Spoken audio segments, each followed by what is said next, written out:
very, very cool stuff in that the air changes.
Well, good evening, folks.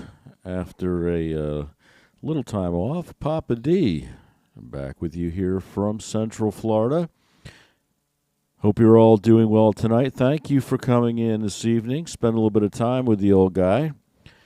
Going to be spending a little bit of time this evening with some family. It's the old guy's birthday today, and I am happy to be here with you for a bit as we get ready for the next launch attempt for Starship, and this is going to be, as you all know, launch test number 9. Due to a RUD that happened on Flight 8, you'll have heard the story many times, but a leak caused a RUD and a failed mission after FAA investigations and the investigations by SpaceX. Everything was cleared, flight licenses were issued, and that brings us to today. We are just under 40 minutes out from the launch out of Boca Chica, Texas. And for those of you with your scorecards, this is Ship 35, of course, flight number 1.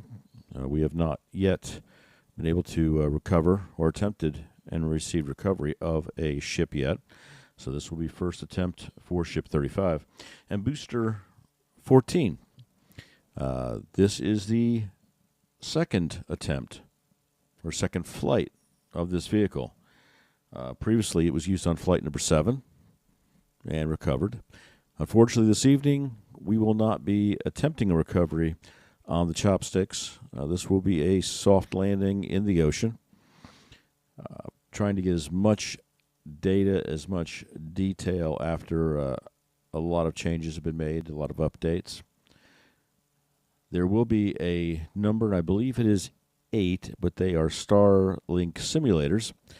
We've attempted this before and did not go to test. So again, everything we get, everything we learn is the next step in the next iteration as we move ourselves further and further and closer to seeing a rapidly recoverable vehicle that will eventually be taking us to Mars. And, you know, the word has it that the first attempt in the first launch window coming up next year. So we'll be looking forward to information hopefully coming out to us on that. But the launch this evening is slated. Let me get my times right here. I have a number of screens up here. but the launch time is scheduled for 7:30, which is just over 30 minutes out, and we are waiting for SpaceX to go live. And once that live feed begins, we will certainly cut over to them and take that commentary as they do so well. Just checking our... Okay. Looks like we are on time, on track. Prop load is in process. So everything seems to be heading the right direction.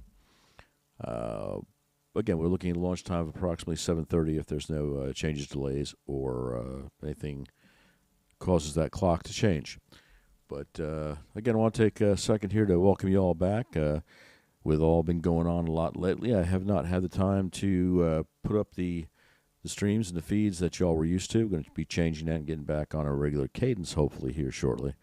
But we want to welcome you all back. And we want to also thank SpaceX, as we always do, for allowing us to share with you the amazing things that they are doing over there. And we wish them the best of luck this evening on flight number 9. A lot of changes, like I said, have been made. A lot of updates to this ship and the vehicle itself. So we're looking forward to that, and really excited to see the changes that have been made to the configuration with respect to the heat shields. There are heat shields changes. There are heat shields that are missing. They do a lot of different things to test as much as they possibly can, get as much data as they possibly can. And also, it'll be exciting to hopefully see those 8 Starlink simulators make their way out into space and be released. That mechanism can be used and certified, and continue to grow that constellation that we all, those of us that are on the Starlink system, so much enjoy. But again, thank you to SpaceX. Thank you to everybody out at SpaceX for everything you guys do, you guys and girls do out there. We appreciate it, and thank you for allowing us to share with our public the amazing things you guys accomplish on a daily basis. I want to thank, of course, the subscribers. I want to thank all friends and family that support this channel. We are a non-monetized channel, so we do it because we enjoy it, and I hope you all enjoy it. If you're not a subscriber, please feel free to check around, subscribe, hit that like button, share it, watch it, do all that cool YouTube stuff. All those things helps us get a little bit further out. We're just under 26,000 subscribers. We'd love to see that number go up, and it all helps with all those things you do, all those likes you click, and all those buttons and subscriptions that we get. So take a peek around. If you want to join the family, join Papa D, and join the adventure. A lot of big things going to be happening over the next 6 months to a year and beyond, and we look forward to hopefully being a small part of bringing that to you all. Just checking timing here. Everything looks good there. All right. And we look like we're going to be going live in about 3 minutes-ish with SpaceX. So what we're going to do is we're going to stand by, make that connection, and stop back in here as soon as we get any kind of updates. But right now, we are on time, on track, and ready to rock with Starship and the flight test number 9. And again, that is going to be booster number 14 and ship 35. And again, this is an exciting night because this is a reflight of a previously flown booster. So this is going to be an exciting evening. And again, we won't be able to see a catch on the chopsticks this evening, but we will hopefully see a complete mission and a complete ride down to a soft landing. Thereabouts, we can get a whole lot more data, and that will move us on in the program and move SpaceX on in the program to bigger and bigger things. So we're going to stand by here for just a second, guys, and I'm going to make the connections. Anything changes, I'll be popping back in here. Otherwise, we will jump in as soon as the SpaceX feed comes in. Thanks again to SpaceX. Thank you to the subscribers. Thank you to our bumper music from Maddness Productions. Forgot to thank Matt over there at Maddness. We appreciate the music. And we'll stand by here just for a second. Be right back with hopefully another exciting evening out of Boca Chica, Texas. Thanks, folks, and hang in there for just a second. Be right back.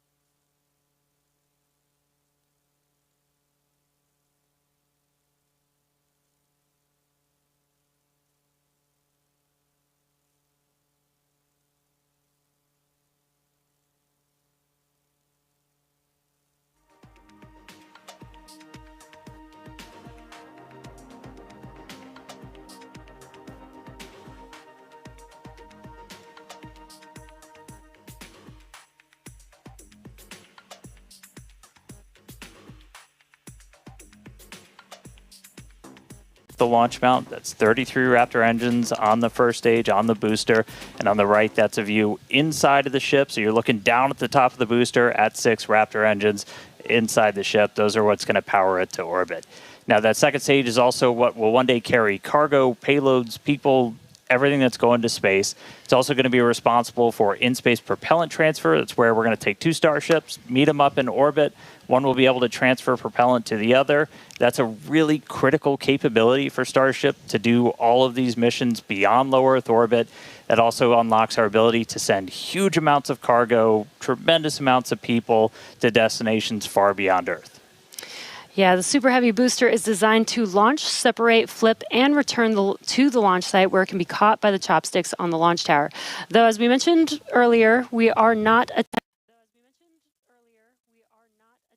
a booster catch today on Flight 9. Starship re-enters the Earth's atmosphere at the conclusion of its mission, steering itself to a vertical landing or catch, and both stages are designed to return to Earth and fly again, making this the first rocket in history that will be fully reusable. And then just in between the 2 vehicles is what's known as the hot stage ring. That's a steel structure that really takes the brunt of those ship engines as they ignite, protecting the booster while the ship's still attached to it. That enables us to do hot staging. It's faster, more efficient, kind of shutting everything down and then reigniting. Right now, that hot stage it's single use. It detaches from the booster as it flies back, but in the future, it's going to be integrated right into the top. And then on top of all of that, there's all of the infrastructure that's built up around it to support Starship. We call it Stage 0. That's everything, the launch pads, the propellant farm, launch towers, chopsticks that are catching the booster out of the air, stacking the ship, all of that. And you may have noticed we have a new addition out there near the pad.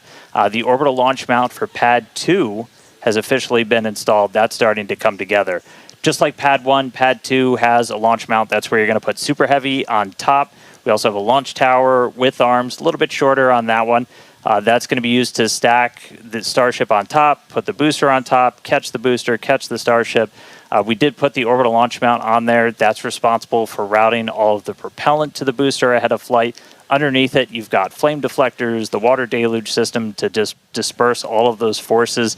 The single piece we just lifted in weighs about 1,060 metric tons, which, if you're keeping score at home, that's the same weight as about 10 Millennium Falcons. It's heavy. That's a lot of Millennium Falcons, so Dan. Many. We're also currently in work on Starship's brand new pad at Kennedy Space Center's Launch Complex 39A, and we're hoping to bring that online later this year as well. Tons of progress with Starship so far in 2025, and lots of incredible milestones still coming up. And we are still on track to lift off tonight at 6:30 p.m. Central Time. And right now, it's time to say hi to Chris, who's over there repping the West Coast Ops today. How's it going, Chris? Hey, Jesse and Dan, and welcome everyone to West Coast and Hawthorne, California. As you can see behind me, the crowd is gathering outside of our mission control room here in Hawthorne, and the excitement is really palpable as we continue to count down toward Starship's 9th flight test. Now, our mission control room here in Hawthorne usually serves as the mission control room for our Falcon and Dragon missions once they launch from Florida and California. Now, with Starship, all countdown and mission control operations actually use the same flight control team from the same location at Starbase, which you can see on your screen now. But as we develop a vehicle like Starship, we want as many experts watching over its various systems as we can. And that's what we use the mission control room here in Hawthorne for during Starship Flight tests like today's. The folks in mission control, which you see now on your screen, are the responsible engineers for Starship's various systems. This includes things like booster systems, stage propellant, our ground stations, flight software, the loads, and the vehicle structures as well. And having this support gives the flight teams in Starbase immediate access to our engineers' knowledge, which is really, really important when we're making informed decisions very quickly in a test program like this. This setup has been great for Starship flight tests so far, as we've handled things like propellant temperature differences, as well as day of launch winds that can affect the loads placed on Starship structures during launch, and particularly during the descent of the Super Heavy booster back to Earth. So having all of these responsible engineers ready to support is crucial during Starship testing, where we place hardware in flight conditions quickly to iterate and make the best and most reliable rocket that we can. So it's definitely a full house, a growing full house here in Hawthorne for our 9th flight of Starship today. Every flight brings us a step closer to a future where Starship is flying multiple times a day, and I'm sure you all feel the same way down there in Texas, Dan and Jesse, but I can't wait to see Starship's launch today. How about you? Yeah, can't wait to see it, Chris. As you can see, props loading on the vehicle is just a little under 2 miles away from us, and we're really excited. Looking back real quick, so back in March, Starship's 8th flight test saw us catch the Super Heavy booster for the 3rd time ever, another big step on that path to full and rapid reusability.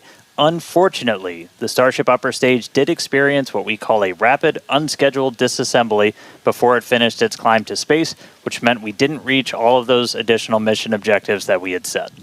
About 5.5 minutes into ship's ascent burn, a hardware failure in one of its sea-level Raptor engines took out that engine, the 2 remaining sea-level engines, and a Raptor vacuum engine. That's 4 of the 6 engines that ship has.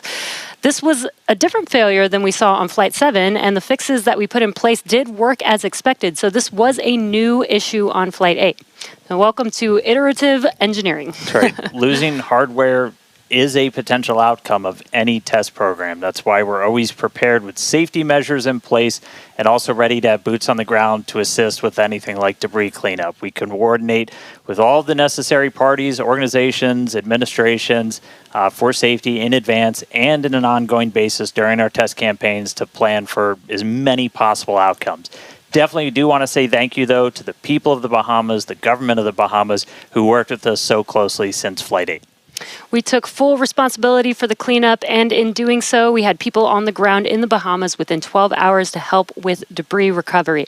So all that said, we're moving forward in our development cycle with safety at the top of mind, and we fly again today to get this current iteration of ship to space and back. That's right. Putting hardware in a flight environment as frequently as possible, so you're seeing how things behave all together in the real world. Then you're solving problems as they pop up. That's how SpaceX developed their very first rocket, Falcon 1.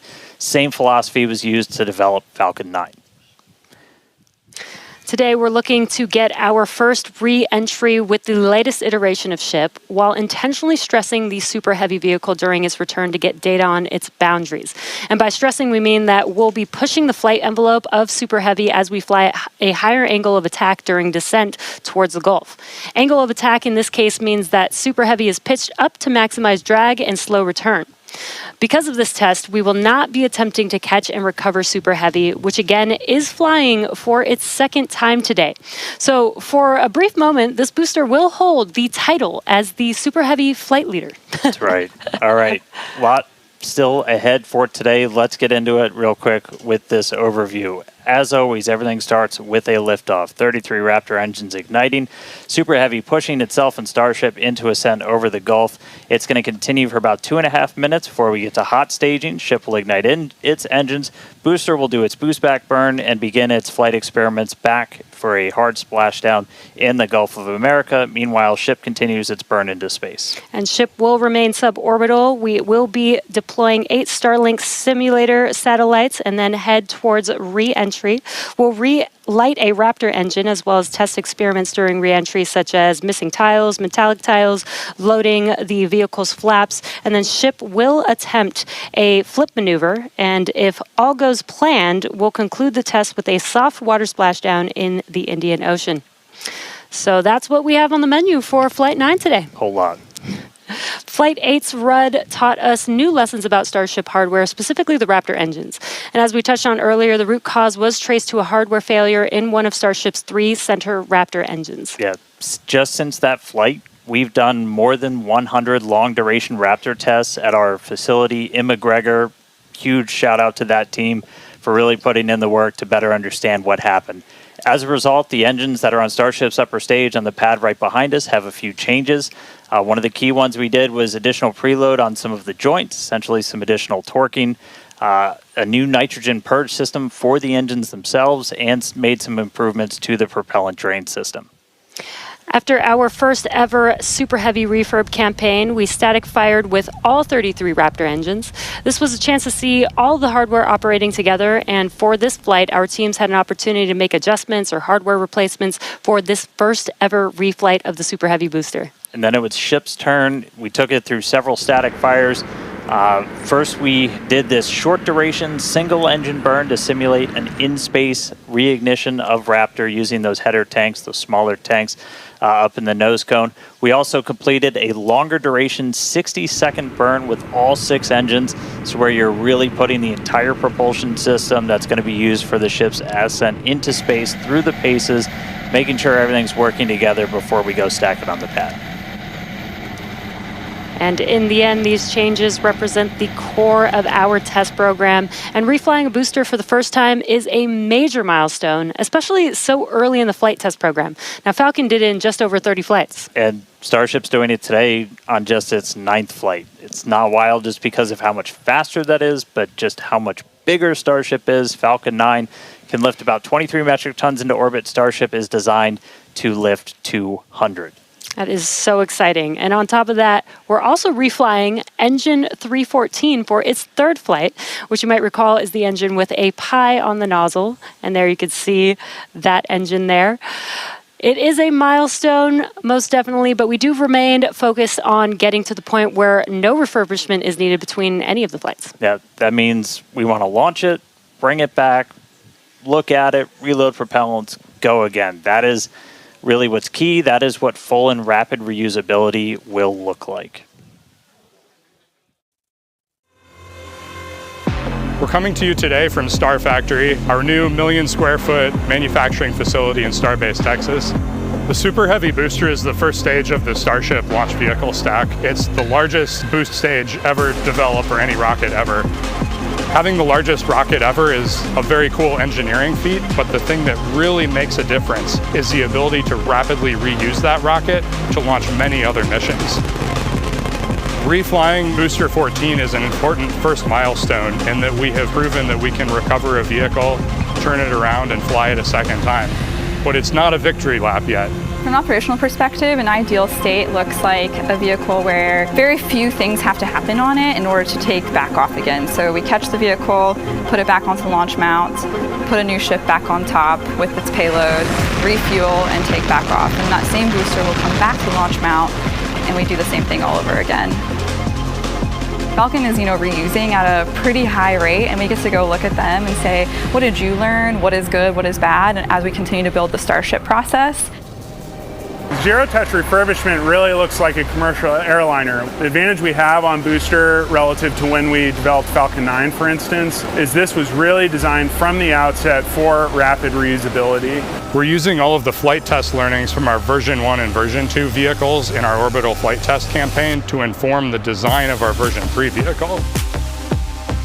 The next generation vehicle will be the first time that we've really attempted to make rapidly reusable thermal protection on a rocket. In the next iteration, we'll be able to add in new innovative materials and regenerative cooling that will enable rapid zero-touch refurbishment. Rapid reusability, the ability to fly, turn the vehicle around, and refly again immediately is really the key goal of the Starship program.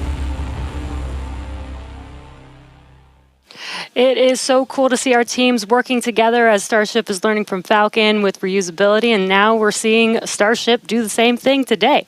So all eyes on the rocket on the pad, getting ready to launch in just about 17 minutes from now. That's right.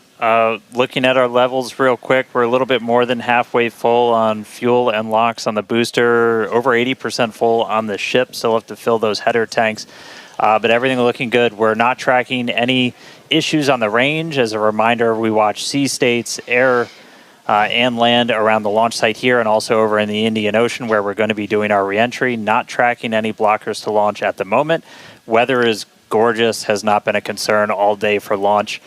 We've been moving through all of our pre-flight checkouts pretty smoothly so far this morning, getting the ship and the booster ready for prop load, making sure guidance, navigation, and control are aligned. Everything's ready to go.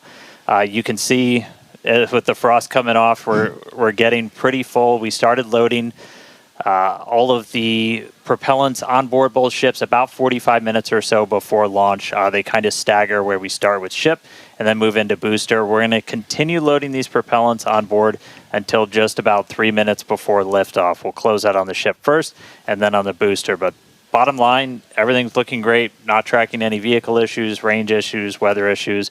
We're looking really good right now for a launch at the top of our window right at 6:30 p.m. Central. Yeah, seeing the propellant loading is making this getting more and more exciting. Today is going to be a wild ride for Super Heavy. We're putting the booster through several tests to expand the envelope on its capabilities and get flight data to make its return and catch more reliable. Now, another unique change in today's flight will be the addition of the first ever directional flip of the booster. That's right. If you followed previous flights and you kind of wonder to yourself, why does the direction of the booster flip seem random? Surprise, it's because it was. We've got a couple of views from previous flights where you'll see the booster kind of go in different directions, and it was really small differences in the thrust of those ship engines. As they started up, they would nudge the booster in an initial direction, and so the booster would essentially sense that and then lean into it, and it'll react, the engines will gimbal, and then it'll continue the flip. That was the easiest option technically, but you do take some performance hits since you're essentially setting aside propellant to accommodate every single direction for a flip. Exactly, but if we know which direction we're flipping, then we know how much propellant we will need and can instead use more of the propellant to burn longer during ascent, adding more velocity to ship and increasing how much payload it can ultimately deliver to space. Yeah, so today I got my trusty Super Heavy here. We're going to intentionally try to flip straight up. So as you're separating from the ship, we want to get to here as you're doing that boost back burn. The fastest way is to just flip straight up and go into it. That's roughly what we did on Flight 5. It's the most direct way to get into that orientation for the boost back burn. What you don't want to do is when you flip all the way down like that, we did that on Flight 7, it takes you in a big loop, uses the most amount of prop, not efficient. We're at the point where we want to start kind of tuning it in and getting some extra performance out of the booster. Yeah, exactly. That's called optimization. That's right. To accomplish this, we made some changes to the hot stage adapter, welding reinforced panels over the vents in the direction that we want the booster to go. So when the ship engines ignite, the thrust will push against the blocked vents, which means that the nudge will be in the direction that we planned for. And then when we go to the next generation of ship and booster, we plan to control the flip direction by fine-tuning the engine startup sequence on the ship. Yeah, that's not the only flight experiment that we have planned for the booster today. We're not attempting a catch, so we're going to try and gather additional data that's going to improve performance on future boosters. We're also going to try and see how resilient we are to things like losing an engine during the landing burn. By sending the booster out to sea, we're able to do these higher risk tests without risking the launch pad. As you might have heard earlier, we're going to be doing what's called a higher angle of attack. Basically, instead of coming straight down, we're going to tilt up a little bit. That gets you more drag on the booster. You're able to use just aerodynamic forces to slow you down. The slower you're going at the start of that landing burn, the less propellant you need, because really you're just focused on slowing down as much as humanly possible when you fire that up. So by already going a little bit slower, we'll get some benefits to our performance and our reliability on those burns. Yeah, exactly. And there's definite uncertainty in how well the booster's grid fins and structure will be able to control its flight when we get into higher angles. So don't be surprised if it isn't a smooth descent for the booster down to its splashdown point today. The most important objective of this portion of the test will be getting actual flight data to help anchor our models. Now, we're hoping to fly the next generation of Super Heavy boosters at even higher angles of attack. So this test today will give us a better idea of what is feasible. Now, on top of all of this, we're going to see how resilient Super Heavy is to engine failures at the most critical times. Yeah, we're going to intentionally disable one of those 3 center engines and instead use an engine from the middle ring that's kind of right behind it. Those center engines are what we nominally use at the very last part of a landing burn as you're just kind of fine-tuning the booster's path into those waiting chopstick arms. This is going to act as a real-world simulation of a pretty scary situation where engines are not starting at probably the worst possible time, but we're going to do this without risking the pad. And then, at the very end of the landing burn, we're going to cut one more engine off and go down to only those 2 center engines. The burn is going to end while Super Heavy is still several hundred feet above the Gulf, so we expect it to make a pretty hard splashdown today. So, in all, pretty eventful day for the booster. And as many of you may know, water landings are actually uncommon for SpaceX. While other launch providers expend all of their boosters after flight, we land and reuse most of ours. All of these tests are going to help us improve future generations of Super Heavy until we reach its fundamental design, a fully and rapidly reusable and reliable rocket. All right, let's check back in with Chris in Hawthorne. How's it going, Chris? Hey, Jesse, my colleagues here in Hawthorne definitely agree with you. We can't wait to see the Super Heavy perform its second flight and see all of the work from our thousands of engineers and technicians in action today. Now, while this reuse milestone is incredibly important for Starship's development, Super Heavy boosters are not the only vehicles that we reuse here at SpaceX. We're big on reuse, and our Dragon fleet is another example of that reuse. And we actually control those Dragon missions from right here in Hawthorne in the mission control room that we talked about a little bit earlier. For Dragon and our human spaceflight program, this month also marks a big milestone for SpaceX, our 5-year anniversary of human spaceflight. Now, NASA astronauts Bob Behnken and Doug Hurley got us started back on Demo 2, which was notable for being the first time since the retirement of the shuttle program in 2011 that people launched to orbit from U.S. soil. Now, in those 5 years, we have launched 17 human spaceflight missions, 11 for NASA, and 6 commercial missions, including Polaris Dawn, with our first commercial spacewalk in history, and From 2 earlier this year, which became the first human spaceflight mission ever to explore Earth's polar regions. We've flown a total of 66 crew in those 5 years, and we are expecting that number to grow significantly in the coming years. Now, most recently on our From 2 mission, the crew offered unique glimpses into the orbital spaceflight experience. And this was honestly just so cool to see. Thank you to our Starlink teams for making everything with the From 2 crew shared possible. This honestly made me feel like I was right there with them in Dragon. They were living, they were working, they were relaxing, they were doing their experiments while also having fun. Basically, just being people and inviting us along for the ride. And that was really meaningful. Being invited up there really showed how these are just the early days on the road to making life multiplanetary. And the vehicle that's going to make all of that happen is Starship. And Dan and Jesse, I don't know about you, but that is definitely a future I have wanted since I was a little kid, and I cannot wait to see us make it a reality. Yeah, right there with you, Chris. It's the fact that we're getting close to that being reality, that the vehicle that's going to go is sitting on the pad right there. Like, that's endlessly exciting. All of that's going to include sending humans, all of the infrastructure for a permanent presence on Mars. And we're looking ahead to sending the very first Starships to Mars as early as next year. Yeah, this will help prove that we can actually get to Mars with a focus on learning as much as possible while demonstrating what will be needed for Mars transit and landing. But before we can make life multiplanetary, we have to build the starships that will make this all possible. That's right. And that's happening right here, Starbase, Texas, the gateway to Mars. This is where we're soon going to be launching up to 25 Starship launches per year from here at Starbase. And the place is changing every single day. We've grown quite a bit just in the last couple of years. There's a couple hundred employees, their families living amongst actual rockets. We're in the process of expanding production and integration. We've got a target of 1,000 Starships a year we're going to try to hit.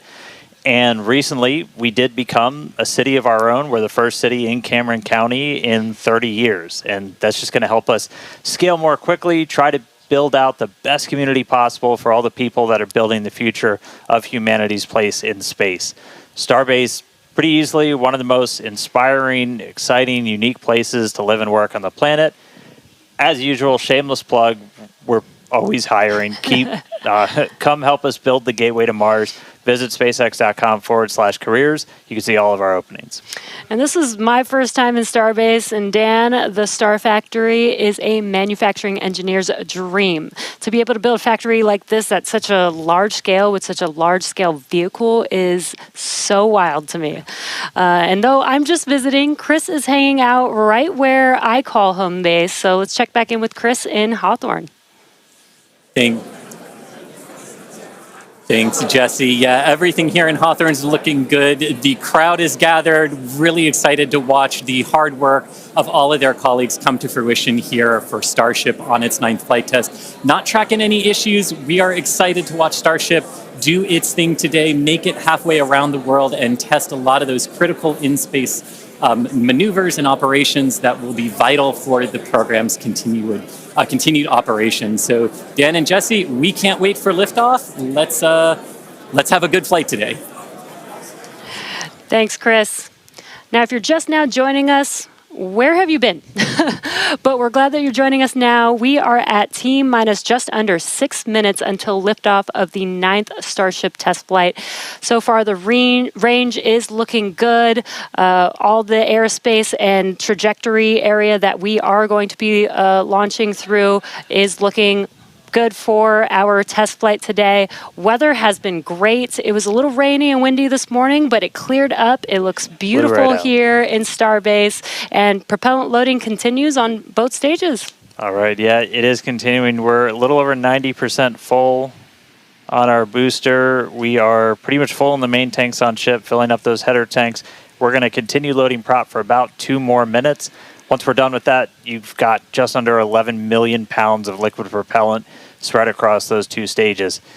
After we get through all of that prop load, our stage 0 will get ready. The ground systems will go through pushbacks, clearing all of those fluid feed lines back to the propellant farm, getting ready for launch. We did just see they did a flap wiggle check, so the final flap check on the ship. We're doing final alignments of the guidance, navigation, and control system, our thrust vector control, essentially our steering, checkouts of the flight safety system. So everything progressing right now. If we do need to hold, that can come at T-minus 40 seconds. That's a point built into the countdown where we can pause to wait for any final checkouts, pressurizations, anything that we need to complete. We can hold there. We will only hold there if we're tracking an issue. We're not currently tracking anything that will hold us at T-minus 40 seconds. But if you've seen a Starship launch before, they can happen. We can push through them and then launch that day still. Exactly. But when we do pass through T-minus 40 seconds, a number of events will occur in rapid succession. The ground spin and ignition systems come up to flight pressure, ship goes to internal power, and then after that, the quick disconnect or QD, arm lockout is removed in preparation for retraction just shortly after T-minus 0. And once we pass T-minus 40 seconds, we do still have the ability to recycle the count under certain conditions back to T-minus 40 seconds, and then hold there to assess what happened and see if we can proceed again back down to T0. Yeah. There are a couple of things, kind of gates in that timeline that if we pass through that and we hit a hold, we'd have to scrub for the day. One pretty visual one will be if the water starts flowing for that deflector system that's underneath the launch mount. That happens right at around T-minus 10 seconds. For flowing water, we can't turn it off after it starts, and if we hit a hold, we're scrubbed for the day. We would need to refill those water tanks. We would also, at that point, need to refill all of the propellant tanks, as 11 million pounds of propellant is a whole lot. We can typically do that in about 24 hours, so we can always turn around to try again tomorrow. But we are coming up on 3 minutes away from liftoff.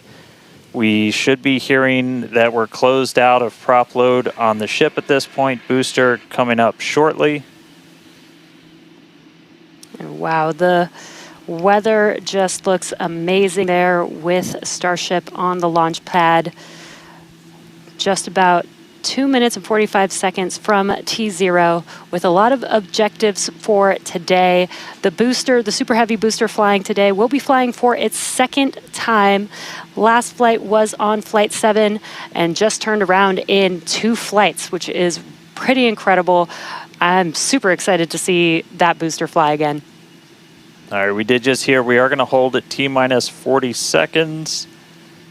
So we'll pass along some more information once we hear that reason. But again, that's not the end of the day. We can hold at T-minus 40 seconds for quite a few minutes. We eventually have to start looking at our temperature of all of our propellant on board. That's usually what drives us to, if we've held too long, we have to stand down for the day. So we are expecting a hold at T-minus 40 seconds.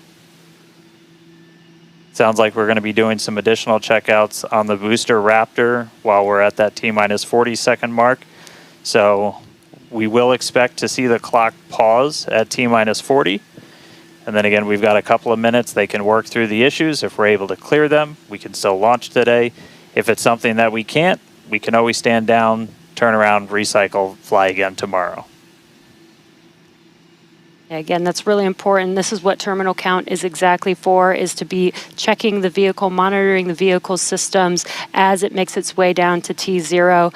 And again, this gives us the ability to catch anything and be able to hold, as Dan has been saying, and recycle if we need to, or pause so that we can work through those issues and see if it's something that we need to stand down for. And as Dan mentioned, we will be holding at T-minus 40 seconds, so in about 20 seconds from now. Yeah, so we'll hold there, and they'll work through these final checkouts on, sounds like just one of those Raptors on the first stage on Super Heavy, which, as you said, we're reflying it for the first time. 29 of those 33 engines have already been used in a launch, one of which has already launched Twice, and we'll go for and its is getting ready for its third time. Right. And you just heard our flight director for the day, Joe Sliker. He just shared that we are going to hold at this T-minus 40 second mark. Keep an eye on one of those Raptor engines on booster.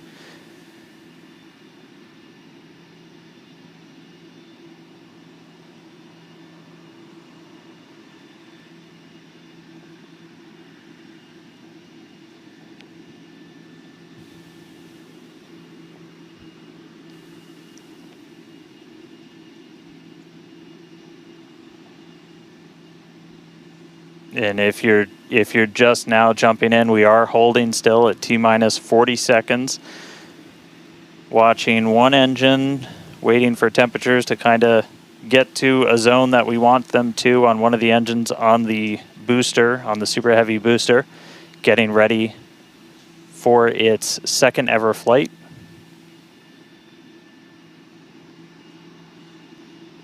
We'll just continue to hold. Again, we can hang out here for several minutes. We held for a while on the first attempt last time, and then cleared it, and then we triggered a different issue on the ground side. But again, this is exactly what it's for. This gives us the best chances at success. And the clock is rolling.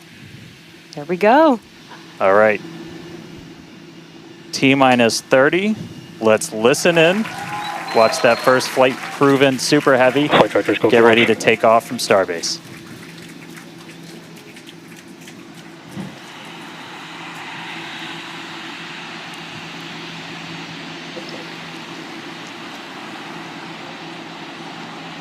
T-minus. Delta 1. Hit hold.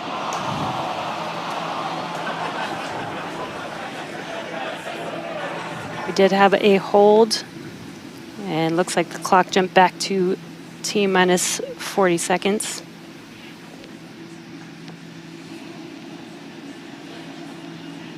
All right, so we jumped out. I did not see the deflector go off. So hopefully we were right at around that T-minus 10 second mark. And if we were before that T-minus 10 second mark, we do have the ability to recycle, as we mentioned earlier, back to T-minus 40 seconds. So it looked like this time it was a ground side issue. We're taking a look at this real quick. So again, we're back at T-minus 40. We're gonna hold for a little bit. We are still not scrubbed for the day. Give them a couple of minutes to work through this. Again, we can hang out at T-minus 40 for several minutes. Eventually, we start looking at your bulk temperatures and all of your propellant on board the vehicle. We're not actively replenishing the propellant on board Super Heavy and Starship, and so you don't have essentially forever to hang out before things start to warm up. and you do want to make sure your temperature's in a really stable range for a healthy startup on Raptor engines. So they're going to work through this issue. We can continue to hold here for a couple of minutes. What's launch without a little extra added excitement?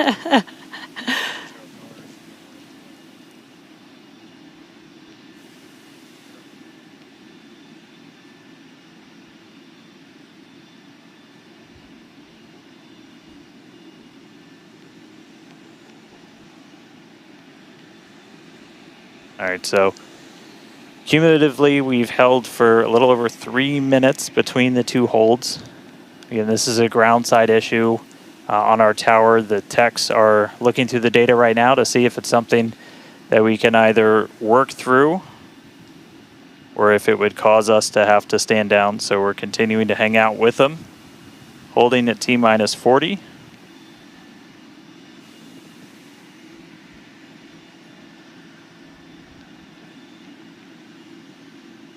And if you're just joining us, we did initially hold at T-minus 40 seconds. We continued the count, but recycled before we got to T-minus 10 seconds. And so we're back at a hold at T-minus 40 seconds. Waiting for more information. The team is checking out to see if we can continue today.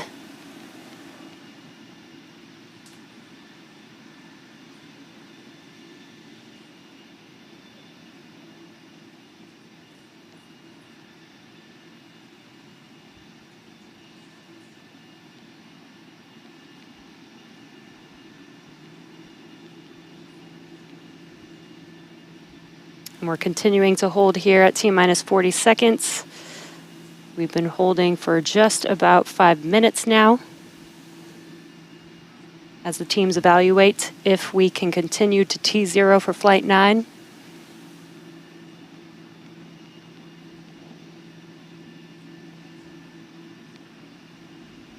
All right, so it sounds like we're coming to a resolution.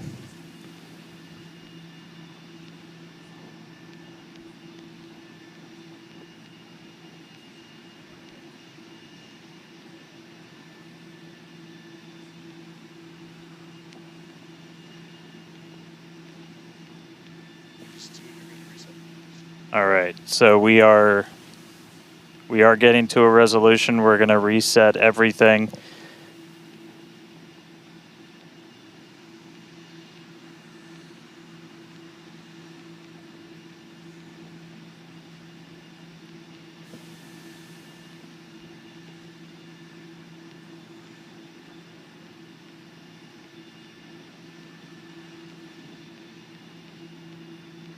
All right, so we're going to see the clock. It is now rolling.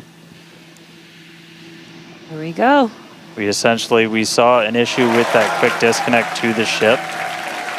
There is a chance that automation will kick us out again if we encounter the same issue. But for now, the clock is rolling.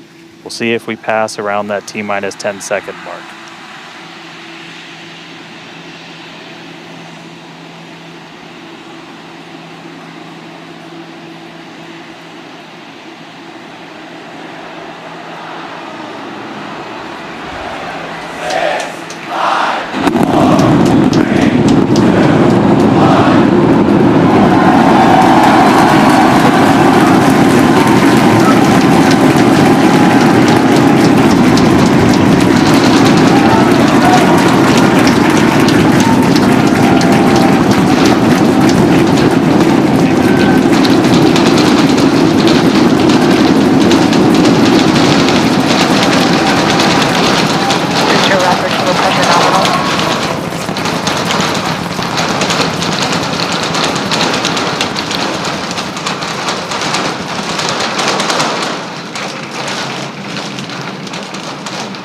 T-plus 40 seconds, it's one hell of a sight from here. We see it arcing right over top of us. We see 33 out of 33 Raptor engines lit on Super Heavy as it starts to ascend skyward.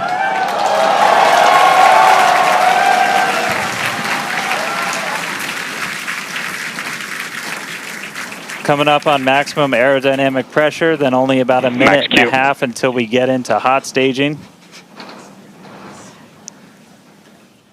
Wow, Dan, that was incredible. We could feel the building shaking here, feel the vehicle's power. And we're just about a minute away from shutting down those engines on the booster. Again, this booster is flying for its second time today. All right, so hot staging coming up a little under a minute. We're going to see all but the 3 center engines turn off on the booster. So our version of MECO, most engines cut off. And then just a few seconds later, hoping to see 6 engines ignite on ship to push it away.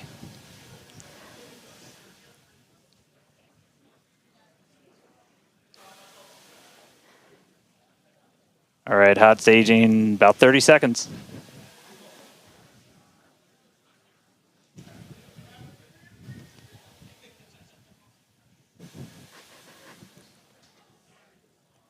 And definitely keep an eye on which way the booster flips. First ever directional flip we're going for today. Should flip straight up.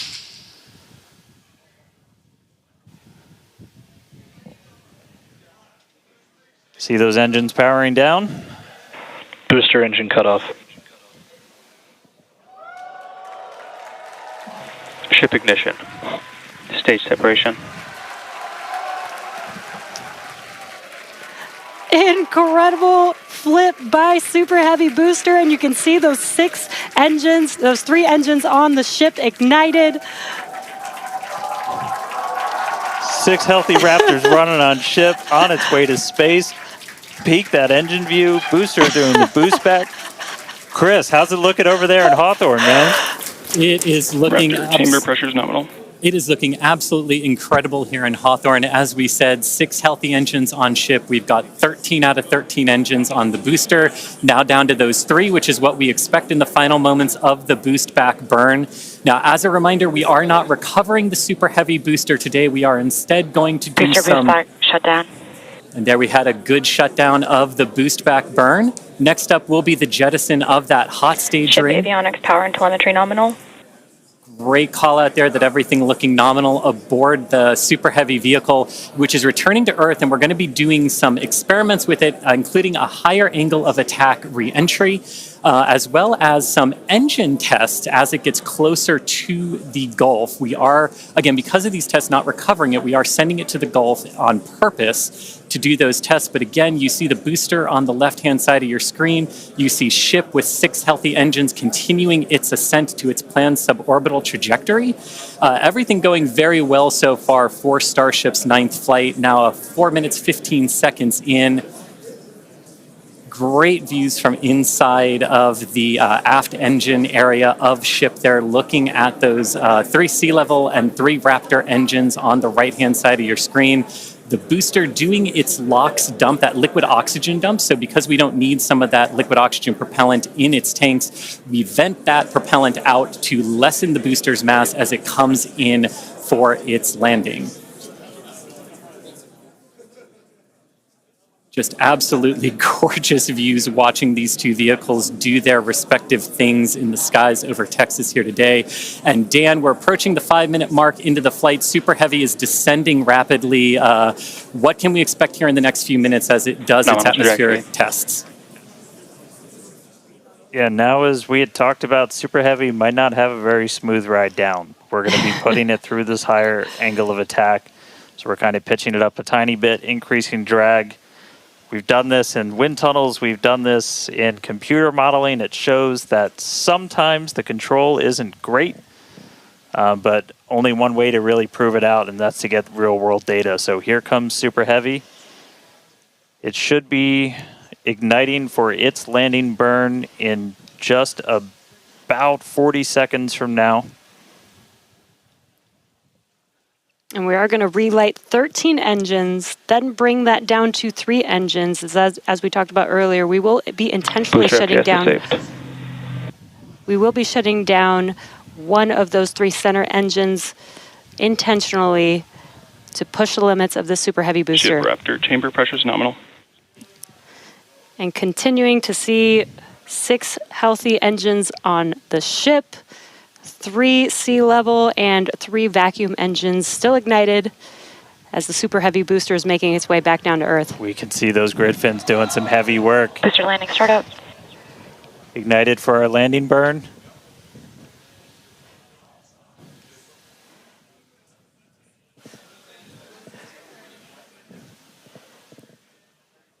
It may have ended with that landing burn.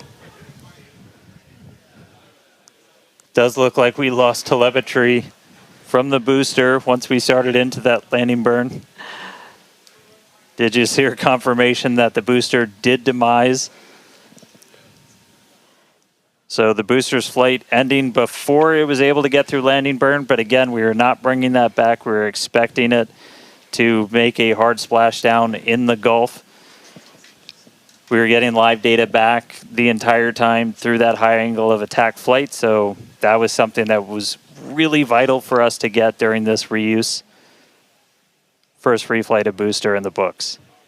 All right, ship has about 2 minutes left. Yeah, in about 2 minutes, we expect all 6 Raptor engines to shut down. That will be SECO, basically second engine or second stage engine shut off. And these are some incredible views, Dan, from the aft end of the ship, watching as the engines stay ignited with the Earth in the background. As always, the Starship avionics team, the techs. I think we just heard the booster. But all right, we got about a minute left into this burn. All eyes definitely on ship as we get through the final stages into its ascent. We're expecting it to start to cut those engines off in about 45 seconds.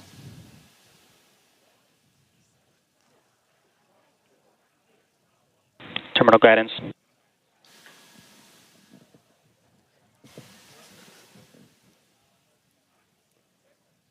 All right, just about 30 seconds to go. We're in terminal guidance in the final stages of this ascent burn. We did see shutdown of the Raptor engines. We do stagger these, so we do the Raptors first. Those 3 have shut down successfully. Sea level's still running. Ship engine cut off.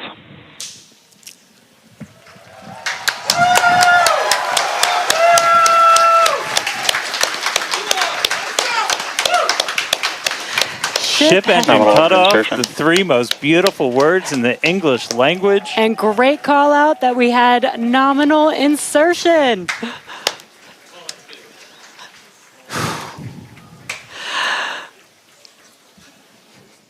An incredible flight test so far today. We reflew a super heavy booster for the very first time in 9 test flights. Ship is in its orbital trajectory. Again, it's going to remain suborbital for its mission today. But it ignited It ignited all 6 of its engines and made it all the way through SECO just now.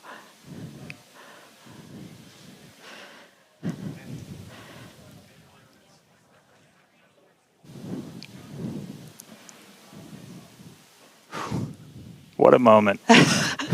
Incredible. All right, but I mean, that's still lots to come for the rest of this flight. Per usual, I need to collect myself. Hey, Chris, how's it going over there in Hawthorne, man? How's everybody doing? I think the elation and the excitement and the happiness at what we just saw achieved carried through across all of our sites. What an incredible view to see Starship back orbiting the Earth just under 11 minutes into our mission. Absolutely exciting to see all of this, and super pumped especially to see all of the team's hard work in action here today. As guaranteed, it has been an exciting evening so far for Starship's 9th test flight. We lifted off a little bit after 6:30 p.m. after a couple of holds that were triggered at the T-minus 40-second mark, but we were able to clear those, one on the Raptor, one on the tower, and we were able to lift off successfully from Starbase. 33 out of 33 Raptor engines lit on the Super Heavy, all 6 engines lit on ship, bringing it to its planned suborbital trajectory around Earth. But as Dan said, we've got a lot still coming up in our flight sequence. So coming up at about T plus 18 minutes, 26 seconds, we'll have the first deployment of simulated Starlink satellites planned from Starship. That will be followed at about T plus 37 minutes and 49 seconds by the relight of a single Raptor sea level engine in space. This is going to help us gather data on our ability to do a deorbit burn for future Starship missions that will go orbital. And then, of course, one of the biggest tests yet to come is the new heat shield modifications to Starship. And that'll start with re-entry into Earth's atmosphere at about the T plus 45 minute mark, which should take about 16, 18 minutes to complete. And now today's reentry is going to test that heat shield like we said, specifically how Starship will hold up to 100 missing heat shield tiles on its thermal protection system. Now, we purposely took those 100 tiles off over very critical areas of the vehicle to be able to safely test on a flight like this suborbital trajectory into the Indian Ocean what might happen on an operational flight in those areas if we were to lose the primary heat shield tile over Starship. So very critical test coming up. And then after that, we'll have the final descent where we will again be pushing Starship to its limits. We definitely pushed the booster to its limits today to gather data, and we're going to be doing the exact same thing on that ship, seeing how the ship handles various flight conditions that we will need it to fly in as we look to one day soon bring ships back to Starbase for catch and reuse. Now, while there are payload simulators on Starship for deployment today, as we will see in a few minutes, the primary data and the primary payload for today is the data. And today, just like with Starship's previous test flights, that data is coming to us courtesy of our Starlink network. In fact, it is from Starlink that you are seeing these wonderful views of ship in space right now. So, and I can't wait to see Starlink really provide those epic views and that data transmission during reentry, which is very, very critical to getting that data during reentry. So, Dan and Jesse, it's been an exciting day so far. There's more to come as we get ready for Starship's first ever payload deploy. What can we expect next here in the next few minutes? Thanks, Chris. Just going to reiterate, thank you to the Starlink team for these incredible views today. In a few minutes, Starship will deploy 8 Starlink simulators, similar in size to our next generation Starlink satellites. The Starlink simulators will be on the same suborbital trajectory as Starship, meaning they will passively re-enter the atmosphere, just like Starship. With tests like these, we can see how Starship's payload deploy systems work in flight while ensuring that this simulator satellites pose no safety risk to people on Earth or for other satellites in orbit. Now, this also ensures that any parts of these simulator Starlink satellites that do survive re-entry splash down harmlessly in the middle of the Indian Ocean. And then before we get there, though, we're going to have to open up that payload deploy door. So we've only ever done that one time before. Pretty sure it was Flight 3. Someone on the internet, please check me.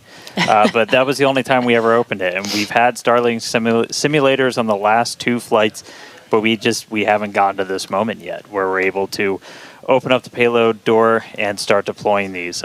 It's going to be pretty cool. We've got them stacked inside of the Starship payload bay, and we'll have potentially a couple of views. You saw one camera pop up. Oh, there we go. Look inside of the payload bay of Starship.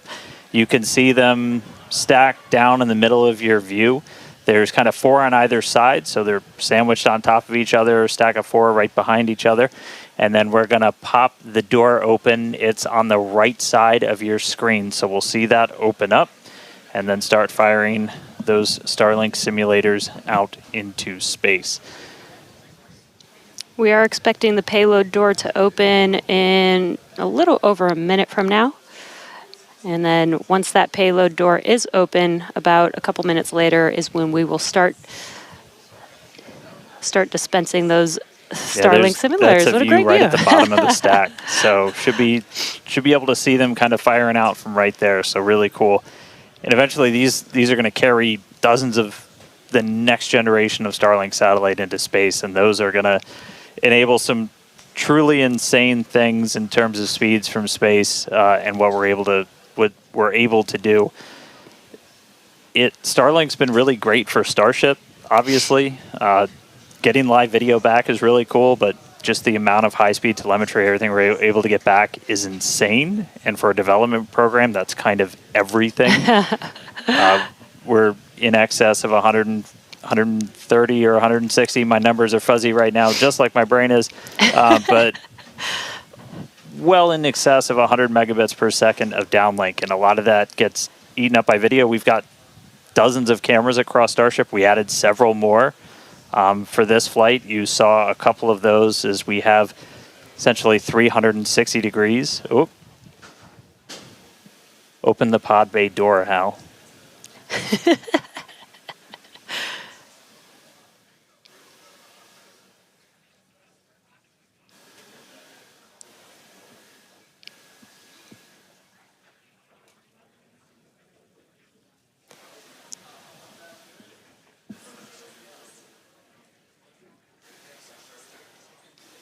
Now we are expecting the payload door to open any moment now, so we're watching out for that.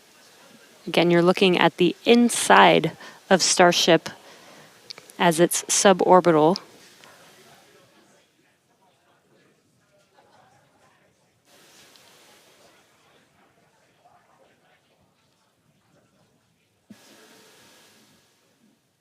Well, we heard the door open was in progress. It was unable to actuate all the way open, so they are going to close it back up.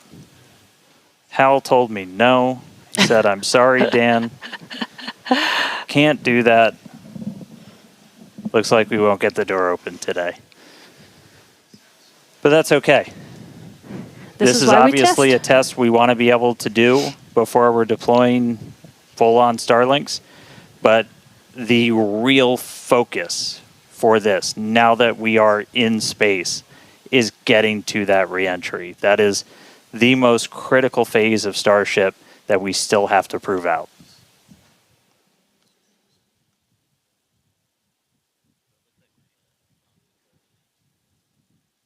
All right, well, so it does look like we're not going to be able to deploy Starlinks today, but we should have pretty frequent views from Starship. They might cut in and out every once in a while, but should be pretty regular. We are in darkness right now, so might be a lot of black, but the cool part is when we get to reentry, it's going to be daytime. Yes, and we did that on purpose so that we can get some live daytime views as ship is returning back to Earth. All right, so we are going to take a break. Enjoy these views as we get them. Enjoy the tunes. We'll be back in a couple of minutes when we get ready to relight one of those Raptor engines on orbit. See you soon.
All right, if you're just tuning in, we are about 30 minutes into today's flight test. And the ship is on its suborbital trajectory. As you can see in some of the views and from some of the telemetry, we are in a little bit of a spin. We did spring a leak in some of the fuel tank systems inside of Starship, which a lot of those are used for your attitude control. And so at this point, we've essentially lost our attitude control with Starship. We are still on a path toward re-entry. We are suborbital, so no matter what, we are going to enter. However, this lowers the chances for it to be a controlled re-entry. So if you think back to Flight 3, when we had something similar happen, just the end symptom of a loss of attitude control, we were in a roll by the time we hit re-entry. So we are going to re-enter. We should hopefully still have views. The Starlink satellites are pretty robust to still maintaining contact. We've got 4 of those terminals on the vehicle, and they're pretty robust to maintaining contact even when we are in a spin, essentially. So we should hopefully continue to keep live views. It's going to still be dark until we get a little bit closer to entry, as we are a little bit, we're coming up on Africa. I believe we do swing just to the south of that continent.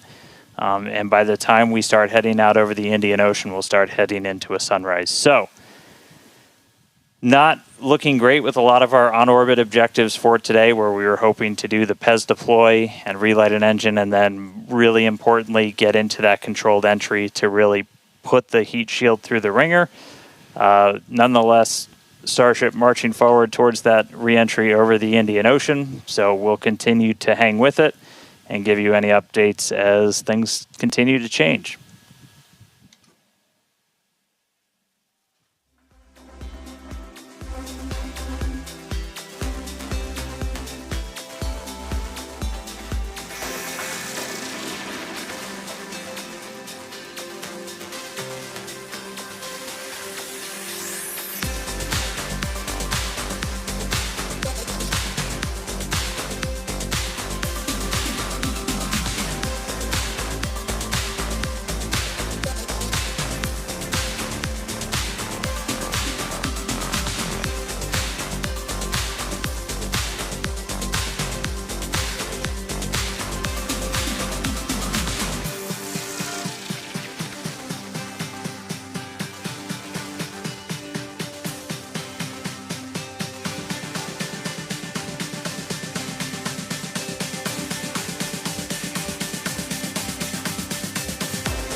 All right, so 36 minutes, 15 seconds into today's flight tests. You're seeing some flat movement here on the ship.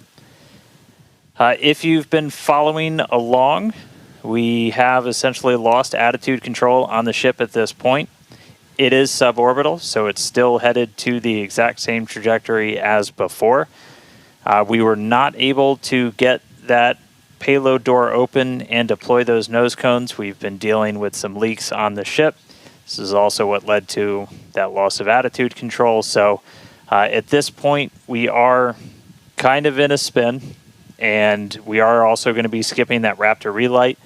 If you've followed through the history of Starship, something similar happened, different cause, but same symptom back on Flight 3, where we weren't able to maintain attitude control in orbit. And so we're going to skip the relight of that Raptor engine while we're in space. We are going to still proceed with entry, but as we are not able to control the attitude of the ship, as we get into entry, it will enter in whatever orientation it is in at the time, which does not bode well for the ship's heat shield, as we're not going to be essentially aligned the way that we want to do for reentry. So it is definitely coming down. It is definitely heading to the Indian Ocean, but our chances of making it all the way down are pretty slim. So we'll still get as much data as we can. We're still getting live telemetry, live views from Starlink the entire time, and we'll continue to stick with ship as it continues on. We are about 10 minutes away or so until we start getting into entry, and the light will start to pick up as we cross the Indian Ocean, and we'll start to see a little bit more daylight, and we'll, as always, as long as we maintain that comm link, get some plasma on the way in and start to bring the Starship back through the Earth's atmosphere. So that coming up in about 10 minutes or so. So we'll check back in with everybody in a little bit.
All right, so we are 42 minutes and change into today's flight test. You're seeing the light show start as Starship is getting closer to its reentry. If you're just tuning in, we were able to successfully make it to orbit, run into a couple of issues as we've coasted to our entry point over the Indian Ocean. At this point, we had lost attitude control of the ship and entered into a spin. The team made the call to do what's called passivate the vehicle, so we're essentially venting all of the remaining propellant overboard, and it's going to make an uncontrolled reentry. Important to note, this is a contingency that is planned for, and we clear the zones in the Indian Ocean where these entries could take place.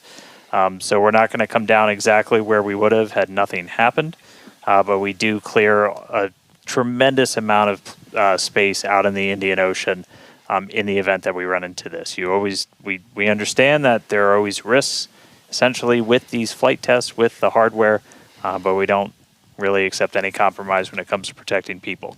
And it is one thing to note is we will actually still re-enter in our planned airspace zone, which is good. That is exactly what we planned for. We do plan for if something does go a little bit off nominal, that we have enough airspace cleared out for situations just like this. Yeah, re-entry is still just that really critical phase that we need to try and gather as much data, as much information as possible. Is a fully reusable heat shield has never been flown before, the history of space flight, and that's something that Starship still has to crack. And so we had a whole range of experiments on this one at this point, and we just started to lose some of our cameras, so it's very possible that we'll start to lose contact with Starship a lot sooner than we would have if it was a nominal reentry. So we are expecting it to break up essentially on its reentry over the Indian Ocean. So not able to do a lot of our on-orbit objectives today, but just the fact that we, got it into space was just a really big moment for a lot of the team. Yeah, and another thing to note is that Super Heavy did fly for its second flight today. It first flew on Flight 7, and it made it all the way to our shutdown of all the engines and stage separation, getting ship into its suborbital trajectory today. It did ignite its 13 engines, but it did demise at that point. We did plan to fly it back down to Earth at a higher angle of attack, and we do expect it to stress the vehicle a lot more than what we've seen previously. So it's not unexpected that we did lose the booster before we got to the actual landing. Yeah. So we're gonna continue to hang out and see if we get any updates on ship. It does look like we might be getting some video back soon. There we go. So this is a view essentially on the top part of Starship. You're looking up at the payload bay and towards the nose cone. So views are going to be a little bit scarce potentially, as again we are in essentially a tumble. We had lost that attitude control. So Starlink, when it's able to connect, able to feed this down. We are at the phase where we would expect entry to start within the next minute or so. So we are entering uncontrolled, but again, we're entering into an airspace and a sea space that is cleared and monitored in advance of launch and before we get to this phase. And with the views that we are able to see, you are seeing a lot of that plasma build up. During reentry, we do expect the vehicle to see about 1400 degrees Celsius, and there you can see the flap feeling that temperature there, a little bit melting away. But as we expected with the spinning of the vehicle, we are no longer controlling the attitude of the vehicle. So this is now, at this point in the test flight, it is expected to see it begin to demise a little bit on its way back down to Earth. Yeah, and so we'll stick with it for as long as we're kind of getting any reach back from the ship as it starts to make this reentry. But yeah, so it's re-entering actively right now. And again, we did do what's called passivation. So you essentially vent all of your excess propellant overboard before you hit the atmosphere. That's a safety measure we can take on the ship while you still have contact with it.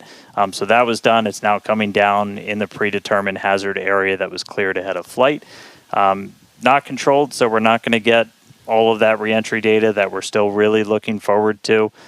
This is kind of a new generation of ship. It has different flaps, improved heat shield, a whole lot of things that we're really trying to really put through the ringer, as there's a whole lot we still need to learn before we get to kind of the next step that we're hoping for, which is going to be that ship going orbital and eventually coming back here for a catch. So getting through one of these fully is going to be really important. It's not going to be today, but we are just going to stick with the ship, see what else we can learn as it makes its way through the atmosphere and brings an end to the 9th flight test. So we'll stick with it.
If you're just now joining us, we did have an on-time liftoff from Starbase Texas at 6:30 p.m. Central Time of the Flight 9 vehicle.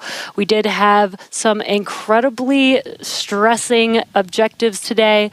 The Super Heavy booster flew for its second flight. It first flew on Flight 9 and made its way to take ship all the way up to stage separation, doing its second flight ever, which is pretty incredible.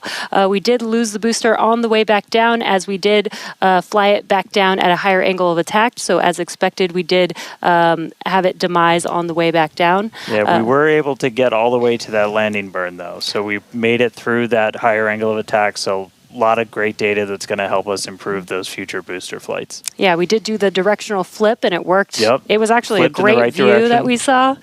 And then ship continued, 6 healthy Raptor engines in the beginning of its flight, making it all the way to SECO and coasting for quite a while. We made it to the expected time that we would open up the payload door. Unfortunately, the door did not open as we expected it to, so we did not deploy the 8 Starlink satellites. Yeah, we ran into a couple of issues once ship got there, but I can tell you it was a pretty crazy moment for a lot of the people that were standing here for ship to make it there. It's been a couple of flights, but it was really exciting to see. Ran into some issues on orbit. We weren't able to deploy the Starlinks. We eventually lost attitude control, dealing with some propellant links inside of the ship. And we did lose attitude control. And just to confirm, we did lose contact with the ship officially a couple of minutes ago. So that brings an end to the 9th flight test. So still a lot of work to do, but really big moment. Chris, how's everybody doing over there in Hawthorne? What's the vibes, man? Yeah, I mean, it's a test program, and that's what we're here to do. We're here to learn, and that was definitely the vibe and the atmosphere here at Hawthorne. Would have been great to see ship get all the way through its objectives today, but with all of that data that came down through the Starlink system, we're definitely going to learn it, and we're definitely going to fix that and push forward. Also, great to see the responsible engineers here in Mission Control talking with the flight control teams in Starbase. We talked about how it's great having that expert knowledge on console to be able to go to at a moment's notice, and that really helped us make the right decisions in orbit today when we decided to passivate the vehicle. So we will be here looking forward to Flight 10 and some success on future flights. All right, well, obviously congratulations to everybody that poured so much time, effort into getting this ship, this rocket off the pad. The last 2 months have been an absolute gauntlet for a lot of people, and we're continuing to learn more about this ship, about this rocket. We are trying to do something that is impossibly hard, and it's not always going to, you're not going to reach it in a straight line. We said there's going to be bumps, there's going to be turns, but seeing that ship in space today was a hell of a moment for us. So congratulations to every single person who put time, effort, sweat, anything into that rocket.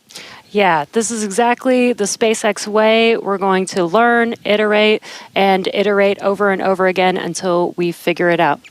So thank you to everybody for tuning in. Thank you for the fine people of Cameron County, including the residents of the newest city of Starbase, as well as the Coast Guard, Federal Aviation Administration.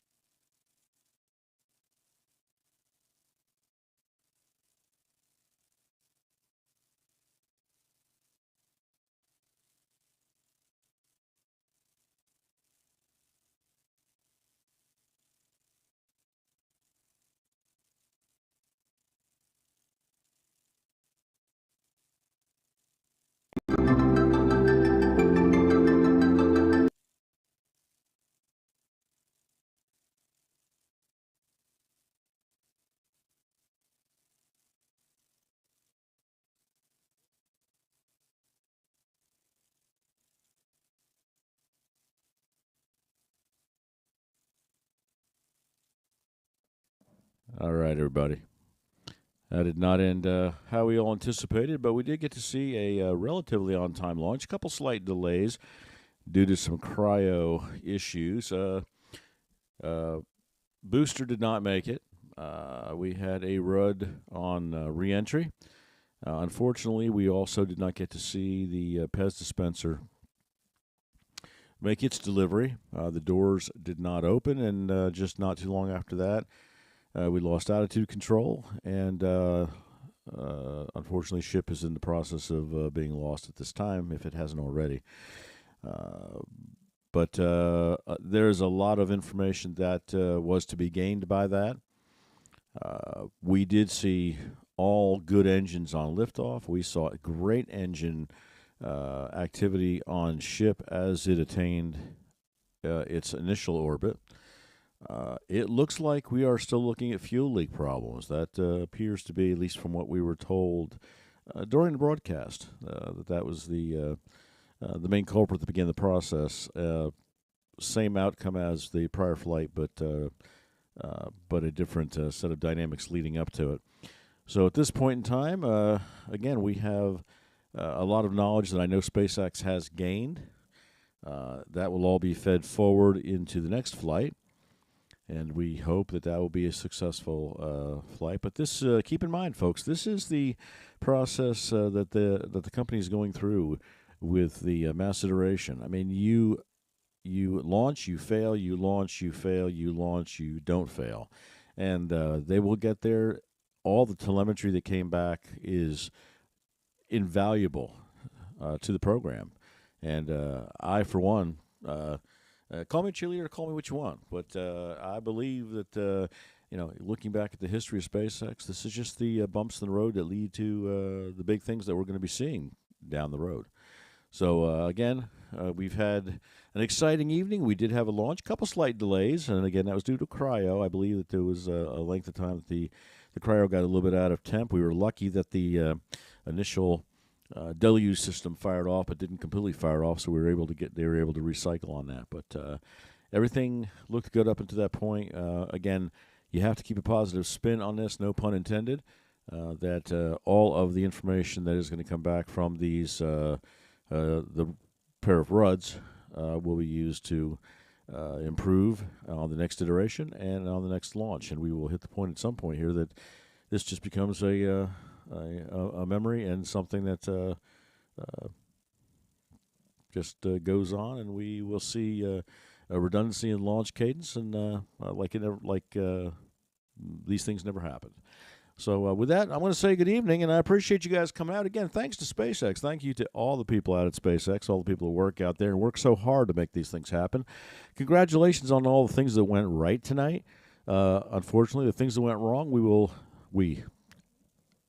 you will learn from those and bring those into more positive outcomes down the road. Thank you to my subscribers. Please, if you have not subscribed, I would love to have you subscribe, like, share, do all those cool YouTube things that helps us get our channel out there a little bit further.